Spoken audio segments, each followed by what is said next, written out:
Well, good morning, Mr. Cameron. Thank you very much for accepting our interview. Yeah, pleasure. I was at the premiere and I watched the entire 200-minute Avatar 3, and I have to say, was it 200 minutes? Well, it's 187 minutes of story. Yeah, And it then, didn't feel long. And then an hour of credits. It didn't feel long. I was able to sit and enjoy myself without agonizing trying to go. So congratulations. It was a fantastic feat, yeah, I must say. And of course I did my homework. I watched Avatar 1 many years ago. I rewatched it. And there's this one line which stands out to me, which is "I see you." It's a reoccurring line. Yeah. I find it fascinating. Why do you want to put this line there? Exactly what do you mean by that?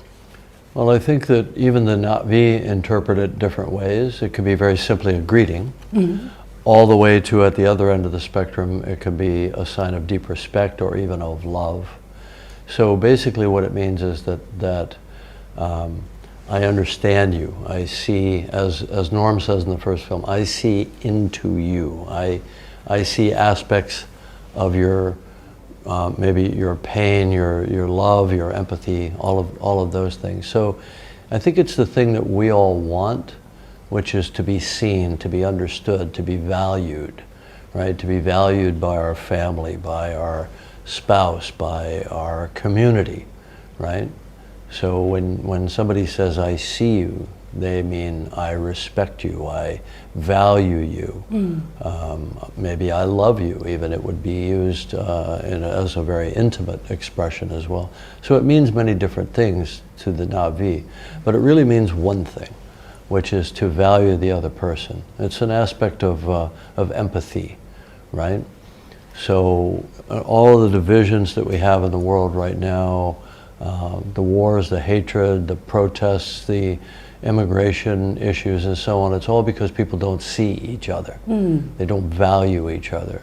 They reduce other people to a value of nothing, right? And you see it happening all over the world. So you want to send that message, you want to...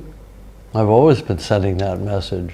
Have people picked it up? Do you think? Oh yeah, oh absolutely, of course, yeah. Do you think people are able to relate with you on that message? Well, the films so far, knock wood, have been very successful, so people are responding to the themes. I think it's not just about the beauty and the adventure. I think it's about deeper things, maybe even spiritual things, psychological things. The movies work thematically in every culture that they go into, including China. They've been very successful here, and we have a huge fan base here in China. So I think people are responding to these ideas. Sure, absolutely. For sure, I picked up that line up very quickly. I think it's very important that we not just look at things, but we really see things. We perceive the world around us, and I really like that sensitivity. I was struck particularly by the visuals, the splendor in your word, and that's why the 190 minute was not boring for a moment for me. Good. Yeah, I was actually surprised because I was afraid, maybe at the end I would feel dizzy or I would feel tired, but not at all. Have you seen the second film? I saw the second film as well. Yeah, this one's only 2 minutes longer, so it's not. It didn't feel long. Not a big deal. No, look, it's meant to be engaging. Why do we go to a movie theater?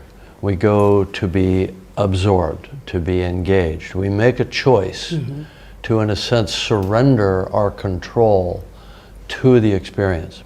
Absolutely. At home we have control. We have a remote, we can change channels, we can pause, we can do all those things, we can do other activities, we can multitask, we can multi-screen, we can scroll, we can do all those. You're kind of stuck in your seat.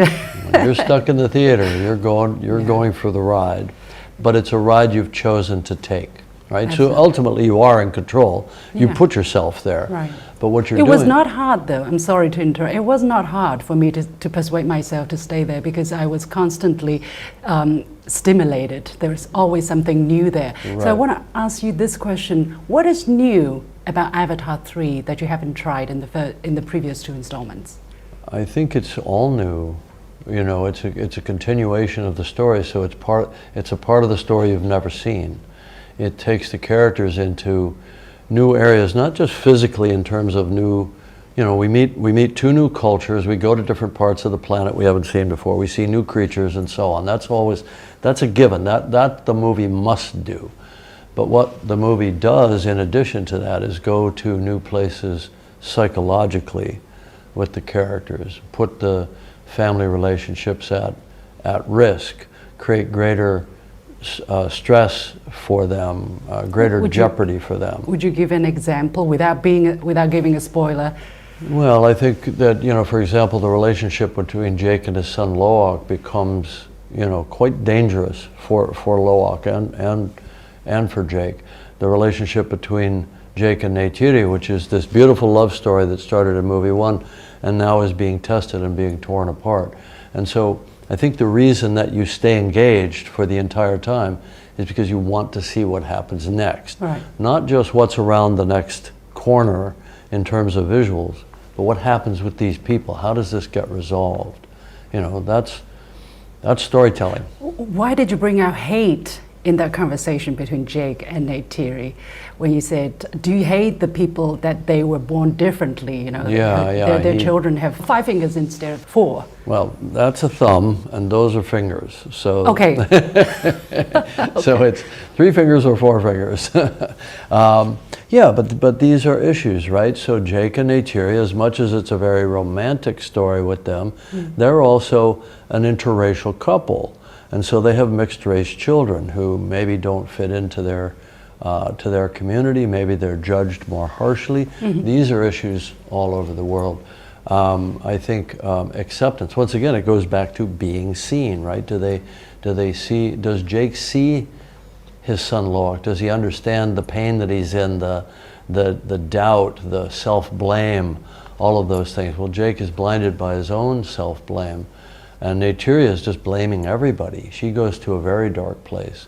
She becomes, you know, so the characters are at risk. We feel for them. We want this to get resolved for them because we like them, right? We care about them, you know. I think that's just an aspect of storytelling that this film is not afraid to go into. Yeah, certainly captured me as a wife, as a mother. Exactly, right. So we've got strong women, but these strong women are tested. They're tested as mothers. You know, the way Zoe approached Neytiri, she's always been fearless, right? But when you have a child or you have children, and those children are in jeopardy, then you have fear, not for yourself, but for somebody else. So this is universal for mothers, for parents. Everywhere in the world. But why the Ash people? I mean, why do you bring out these antagonist force, which was not present in the previous 2 installments? The Avatar or the Na'vis were all good people. Well, I think the question kind of answers itself. You said, what's new? Your first question was, what's new? Well, the Ash people are new. It doesn't mean they didn't exist. It just means they weren't in the story yet, right? So the story always has to propose new ideas and take you to new places. The Ash people are a way of making the story more complex, right? So it's not simply all the Na'vi are good and all the humans are bad. We have good humans, like Spider and like the marine biologist Garvin. We have Na'vi, I don't want to say bad Na'vi, but they're antagonists, right? They're enemies. And I think the most interesting character in the film is Varong, who's the leader of the Ash people. But also, if you want to go to a thematic level, what is the result of the hatred and the violence is loss, right? A sense of loss, a sense of trauma. Neytiri's going through that. The entire Ash clan have lost their homeland to a volcanic eruption. They feel a sense of loss. It's making them very dark and very angry and very aggressive, right? Neytiri's becoming more violent, more aggressive. So one is an entire culture that way, and with Neytiri, we see her going in that direction. Can she save herself? You know, this is one of the things that makes you lean forward and want to see the outcome. My last question, I've seen a lot of your interviews, you know, and I've heard you talk. You seem to be on top of everything. I'm sorry, but you are a great authority in this. But are there moments of doubts, either from others or from yourself, moments of confusion, anxiety, or you don't know what may happen. Are there still these kind of moments? I think it's important to understand that every artist, no matter who they are, has moments of doubt and anxiety that makes them better at the work, right? Did it happen this time? Well, many always. You know, this shouldn't be a surprise to anybody. Now, a director is expected to always be in charge and always know what to do. Right. Right? Well, that's fine if you're cracking along in the middle of a production day. But in the overall scope of a project this big, there are moments when I second guess things. It's like, okay, maybe we should cut this scene a little bit differently. Maybe we should go back and redo the scene with a slightly different approach. You know, this is what makes a piece better, makes a film better. You have to find the film. It becomes clearer as you go along. And I'm not saying I'm sitting there biting my nails, you know, worried about the whole thing, but you have to have a process that's self-analytical, I think. And then I think it's also important to invite the whole team, the whole creative team in and say, you know, is there a way to do this better?